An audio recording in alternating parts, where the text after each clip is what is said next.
Are you happy with how this year has gone so far? If you're not, it's okay. You are not alone. I'm not judging you, but we are gonna fix that today. So it's officially July, and that means we are halfway through 2026. And I know this is the time of year that a lot of us are losing our momentum. It's summertime, we wanna be outside, but this is the exact time where we are gonna get our lives back on track and do a mid-year reset. Hi, if you're new here, my name's Martha, and if you're not, welcome back. I am so excited that you are here because we have a lot to get into today. But before we get into any of that, I want you to be proud of yourself for even clicking on this video and for you being here. It would have been easier to say that you're gonna wait for January and try again next year, but you didn't. You're here. So first, we're gonna sit down and audit your year. I have 5 questions that I'm gonna guide you through in this video, and I really want you to actually answer them. And then we're gonna sort out these answers with what I like to call keep, let go, and adjust. And most importantly, this is the part that a lot of reset videos skip. We're gonna get into the hard part. I'm gonna tell you the actual reason why a lot of resets don't work. So the first question I want you to ask yourself is what has actually been working for you this year? I want you to be really careful with this because I don't want you to write down what you think should be working, what you wish should be working, but actually what has worked in your year so far. And I promise you there's something, even if it doesn't look like the year that you thought it would be, there is something that is working for you right now. So I'll tell you mine. I've been really good with my phone boundaries this year. I used to be really into doom scrolling and I've been able to really manage that this year. That's what I'm proud of. So tell me what you've been proud of. Because I'm not gonna start this reset making you feel like you're behind. We're gonna acknowledge what you've actually been doing first. So the next question is, what has not been working? And I want you to be really honest here, like actually brutally honest. Look at your daily habits, look at your daily routines. What have you been doing on repeat that has not been moving you closer to your goals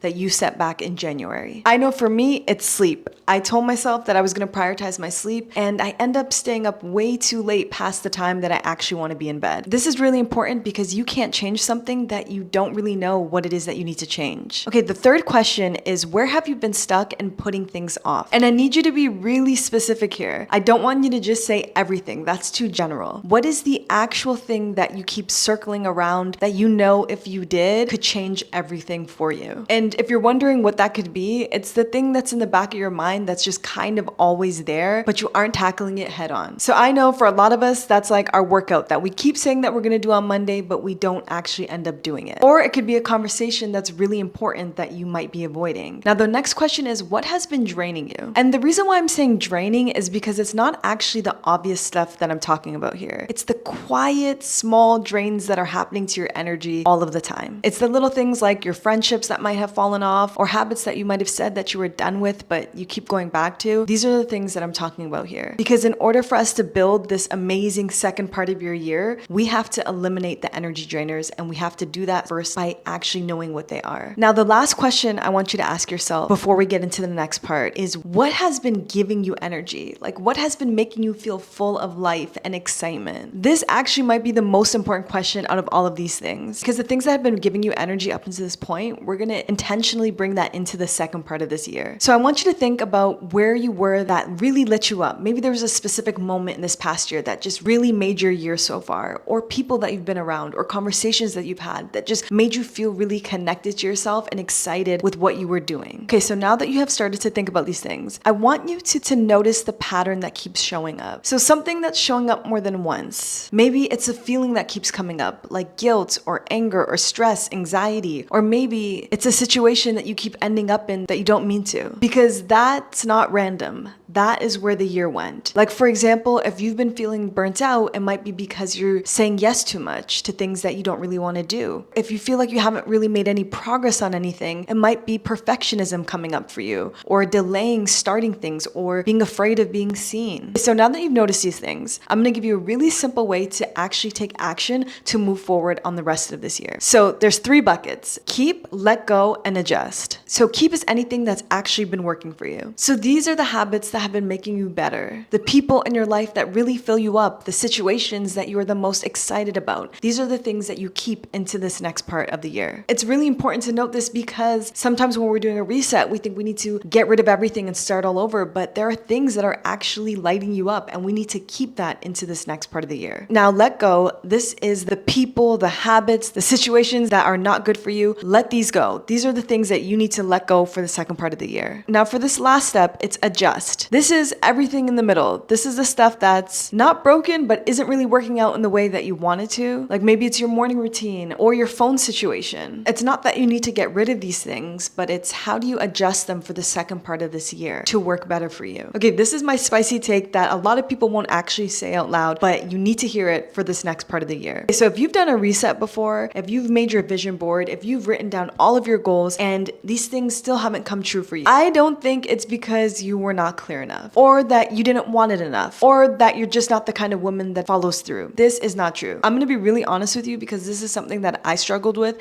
and had to really get to the true reason why these vision boards have not worked that we made in January. We have romanticized deciding. We've romanticized visioning, and we've romanticized this feeling of thinking of who we're gonna become. But deciding is only the first part. That is not what's gonna change the second part of your year. You already know these things in your head. You've already made the vision boards. The thing that's gonna change the second part of your year, the thing that's gonna make this mid-year reset work, is doing the actual work that is required to reach the goals and the vision that you have for your life. It is taking the action day after day after day, even when it's boring, even when you feel like you don't want to do it anymore, even though it feels nicer and more entertaining to just scroll or to keep making boards and making things look nice. That's the easy part. The hard part is actually showing up when you have no motivation, when you have nothing inside of you that wants to keep going. When you show up on those days, that's what's going to change the second part of your year. When you have plans for when you're at your 20% or 30% or even 5%, when you start planning for your worst days instead of your best days and you start taking consistent action in that lane, that is what's going to change the second part of your year. Not planning the beautiful, perfect vision board and all of these things that sound nice on paper, but actually showing up daily, even when it's boring and monotonous and you don't want to do it anymore. And I know that doesn't sound sexy and it doesn't sound cool like manifestation, and I love all of those things and I believe in them, but the second part of manifestation is action and doing the boring things over and over again until it's no longer a decision and it actually just becomes who you are. Now, before you write down a single goal for this next part of the year, I want you to decide who you are becoming. Who is she? The version of you 6 months from now, living the life that you really want, who is she? What does a boring ass Tuesday look like for you? What are the habits that you are going to be doing on those days? How do you show up on those days? Now, this is the reference point for you for the next 6 months. Every time you feel yourself slipping, I want you to envision this version of you. This is the hardest part. I want you to narrow down all of your priorities that you want for yourself into 3 non-negotiable things. It is really difficult to work on so many things at the same time, and that's one of the main reasons a lot of us fail on our goals. It's not because we didn't want to or because we didn't try. We are overwhelmed and we are overstimulated. So what are 3 things, 3 non-negotiables that on December 31st, these are the things that you want most for yourself? Is it a physical goal? Is it a business goal? Is it a relationship goal? Whatever those 3 things are, write those down and make those your priority for the next part of this year. December 31st is less than 6 months away from right now. That version of you is not far away. She is just a version of you that woke up day after day and hit those 3 goals that you said that you would do today. And I know it doesn't feel like that right now because it's July and you may be sitting on your couch or in your bed watching this right now or in the car, but this is where she starts. She doesn't start on Monday. She starts right now. And the amount of time that we have between now and December is more than enough time to change your life. So let's not waste it. And if you made it this far, leave this emoji below. I would love to see who this is resonating with right now.